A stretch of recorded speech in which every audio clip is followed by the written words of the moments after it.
गवार बहू।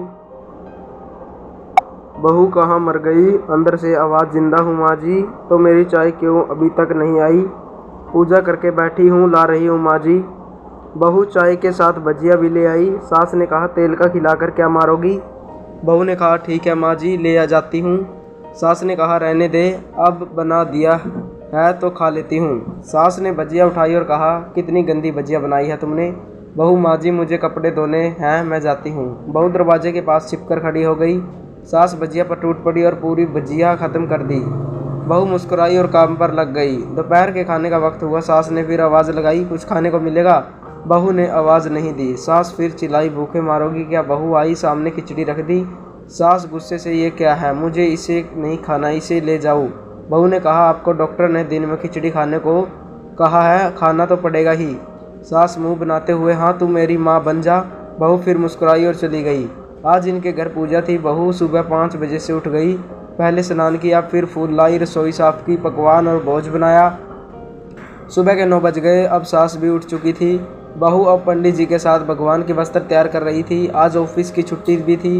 उनके पति भी घर पर थे। पूजा शुरू हुई। सास चिल्लाती हुई बहू से, नहीं है तो नहीं, वो नहीं है। बहू दौड़ी दौड़ी आती और सब करती। अब दोपहर के 3 बज गए थे। आरती की तैयारी चल रही थी।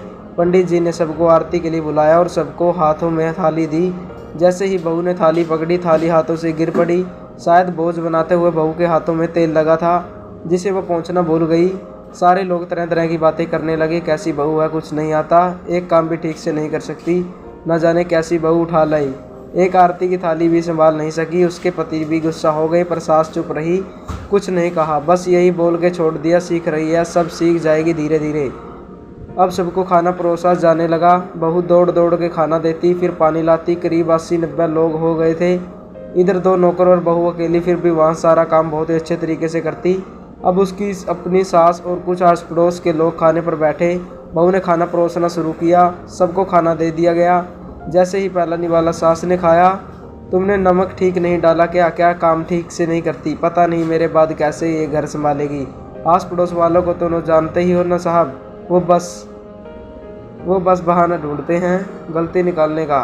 फिर वो सब शुरू हो गए, ऐसा खाना है, ऐसी बहू है। दिन का खाना हो चुका था। अब बहू बर्तन साफ करने नौकरों के साथ लग गई। रात में जगराता का कार्यक्रम रखा गया था। बहू ने भी 1-2 गीत गाने के लिए स्टेज पर चढ़ी। सास जोर से चिल्लाई, मेरी नाक मत कटा देना, गाना नहीं आता तो मत गा, वापिस आ जा।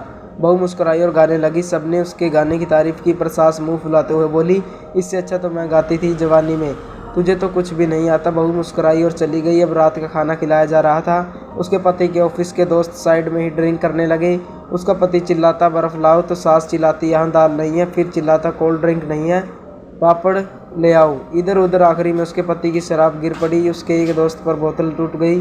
पति गुस्से में 2 झापड़ अपनी पत्नी को लगाते हुए कहता है, देखकर नहीं कर सकती, तुझे इतना भी काम नहीं आता। सारे लोग देखने लगे। उसकी रोती पत्नी रोते हुए कमरे की तरफ दौड़ी। फिर उसके दोस्तों ने कहा, क्या यार, पूरा मूड खराब कर दिया, यहाँ नहीं बुलाया होता, हम कहीं और पार्टी कर लेते। कैसी अनपढ़ गवार बीवी ला रखी है तूने, उसे तो मेहमानों की इज्जत और काम करना तक नहीं आता, तुमने तो हमारी बेइज्जती ही करा दी।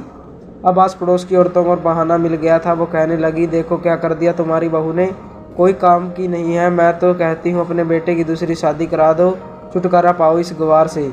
सास उठी और अपने बेटे के पास जाकर उसे थप्पड़ मारा और कहा, अरे नालायक, तुमने मेरी बहू को मारा, तेरी हिम्मत कैसे हुई, तेरी टांग तोड़ दूंगी। उसके बेटे के दोस्त कुछ कहने ही वाले थे कि उसकी माँ ने घूरते हुए कहा, चुप, बिल्कुल चुप, यहाँ दारू पीने आए हो जबकि पता है आज पूजा है और तुम्हें पार्टी करनी है। कैसी संस्कार दिया तुम्हारे माता पिता ने, और किसने मेरी बहू को बोला, जरा इधर आओ, चप्पल से मारूंगी अगर मेरी बहू को किसी ने शब्द भी कहा तो। अरे पापी, तूने उस लड़की को बस इसलिए मारा कि तेरी शराब की बोतल टूट गई। पापी, वो बच्ची सुबह 4 बजे से उठी थी, घर का सारा काम कर रही थी, ना सुबह से नाश्ता किया, ना दिन का खाना खाया, फिर भी हंसते हुए सबकी बातें सुनते हुए, ताने सुनते हुए घर के काम में लगी रही।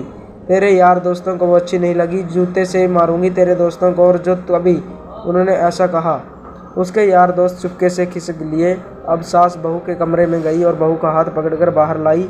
उसके सामने कहने लगी, किसने कहा था अपनी बहू को घर से निकाल के दूसरी बहू ले आना, जरा सामने आओ। कोई सामने नहीं आया। फिर सास ने कहा, तुम जानते भी हो क्या हो इस लड़की के बारे में, ये मेरी माँ भी है, मेरी बेटी भी। माँ इसलिए मुझे गलत काम करने पर डांटती है और बेटी इसलिए कभी कभी मेरी दिल की भावनाएं समझ जाती है।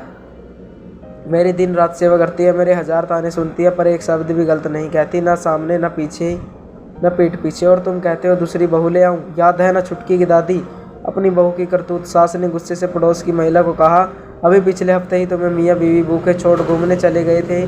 मेरी इसी बहू ने 7 दिनों तक तुम्हारे घर पर खाना पानी, यहाँ तक कि तुम्हारे पैर दबाने जाती थी। और तुम इसे जाहिल बोलती हो। जाहिल तो तुम सब हो जो कोयले और हीरे में फ़र्क नहीं जानते। अगर आइंदा मेरी बहू के बारे में किसी ने एक लफ्ज़ भी बोला तो मुझे बुरा कोई नहीं होगा, क्योंकि ये मेरी बहू नहीं मेरी बेटी है। बहू सिसकियाँ लेते हुए फिर कमरे में चली गई। सास ने एक प्लेट उठाई और भोजन परोसा। वह बहू के कमरे में खुद ले गई। सास को भोजन लाते देखा तो बहू ने कहा, अरे माँ जी आप क्या कर रही हो, मैं खुद ले लेती हूँ।